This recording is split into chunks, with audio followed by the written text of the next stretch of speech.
Alright, let's touch on a couple of brief topics about electric safety. This is your electrical panel, your fuse box, your circuit breakers, whatever you might want to call it. Somewhere where you live, either in an apartment or in your house, you probably have one of these. It will have an overall shut-off here. So if you're going to do work here, or if you're going to do work somewhere in your house, you can come right to the top of it and you can turn off everything below it. It's basically, the electricity comes down here and it's basically cutting it off so you can work safely. Each one of these is a little circuit breaker in this diagram. Each one would be worth about 15 amps of current, and it would control part of your house. So from talking about my house, I have one of these for my dishwasher. I have one of these for my central air. I have one of these would control all the lights in one part of my room, our house. Another one would control the lights and sockets in another part of my house. So it's by area or by appliance, and you look, there's all sorts of different spots where you can put in more of these things. You can buy them for probably 20 bucks.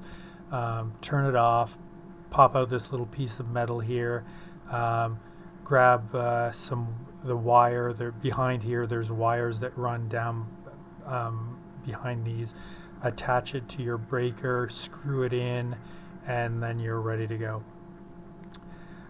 Total current to your house in Canada is usually 100 amps. That's how much current you can be using, and each one of these takes 15 in total at maximum. I have 200 amp service at my house because I have had a hot tub. It's broken right now, but I have a hot tub, a pool, central air, and so when I was getting some electrical work done, they said, why don't you upgrade right now? It's a good time to do it. It won't cost you much more. So I did. Because the work that I had to do was because I used to have fuses in my house. It did not look like this. It looked like these. These are fuses. Here's a fuse that you might find in your car, and I have it here because there's a thin metal strip in here. There's also one in here. You just can't see it from the view that we're looking at here. So when too much current starts to flow through the fuse, the metal gets too warm and the metal melts and breaks as a safety feature if there's too much power flowing through a circuit. So we used to use fuses like this. You see they're like little light bulbs. So when too much current went through here, it melted and broke. You'd have to unscrew it and screw in a brand new one. Hopefully first though you'd figure out what the problem was, but people are stupid. So what what people used to do was, especially if you didn't have any of these handy, you would do you would turn off the power to the entire box, and you'd take the fuse out and you'd take a penny, which is pretty thick, and they'd stick pennies in here, yes, in its place, because it wouldn't burn out. But the problem with the penny is it's thick, and that's not what you want. You want something that's going to melt. This is a safety issue. So fires would be caused because too much current would start to flow. Or you can buy fuses in different amounts with different thicknesses of wire. So if a fuse kept melting, 15 amp fuse kept melting, you would get a 20 amp fuse and you would stick it in there, and that's a safety issue. There's a reason why you don't want more than 15 amps flowing in a wire. It's to prevent fires. Nowadays this is a circuit breaker, okay? It's got a little snap here. This is not technically a diagram that I wanted, but it was the best one that I could find. So when too much current starts to flow through a circuit breaker because you have too many things plugged in, that's the key point, is you have too many things running on that one little circuit breaker. It starts to heat up, and inside there's a bimetallic strip. There's two metals that are fused together, and when they get warm, one expands faster than the other, and snap right here, the connection is broken.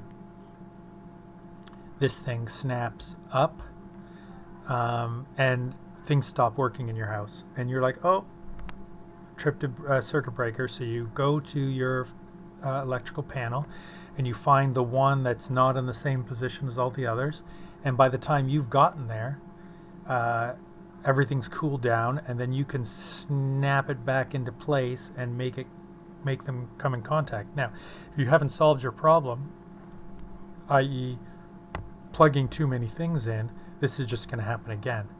But this was a much more convenient piece of equipment because it wasn't permanently damaged. You just had to click it back into proper position compared to fuse, and it also too, because the fuse gets damaged, people were less prone to actually replace them properly. So that's why, for the most part, we've moved towards this. Another safety feature, hope you like the memes. Yes. Another safety feature that you might have noticed in your homes is these things right here. They're called GFIs. They're called ground fault interrupters.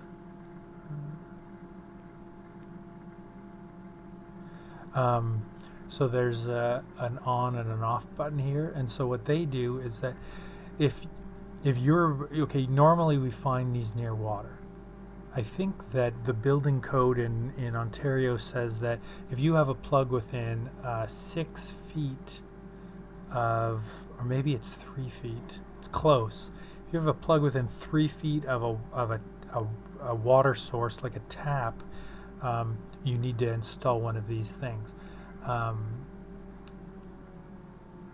Because if you're near water, you have an opportunity to be electrocuted, because water is carried in pipes and it's carried away by pipes, and pipes are often made of metal, so they're good conductors of electricity. So if you're using something and you get near water and electricity goes from plug to you to water to pipe to the ground, you're now part of a circuit and electricity will flow through you. Now, what we're hoping, if electricity will really start to flow through you, because won't be a lot of resistance, and so too much current, more than the 15 amps I said would run through an entire circuit breaker. But that can actually take a while to heat those wires up and get the electricity to stop flowing. You need this electricity to stop really quick if you're being electrocuted. So what it does is it measures the current in, and it measures the current out. So the current that comes out of this plug, and then the current that goes in, back in. And as soon as these two things are not equal, this thing shuts off. It's a nice little safety feature. Yeah, so as soon as the current in one direction coming out of the wall is not equal to the current going into the wall, boom, this thing shuts off. Because that's a sign that you could be having a problem, i.e. being electrocuted. So then you have to come along and you have to push the black button back in, and that resets it, and off you go again. So I hope that this is a little informative for you. Hope you like the little pictures and the memes. Yes. And that's our look at safety.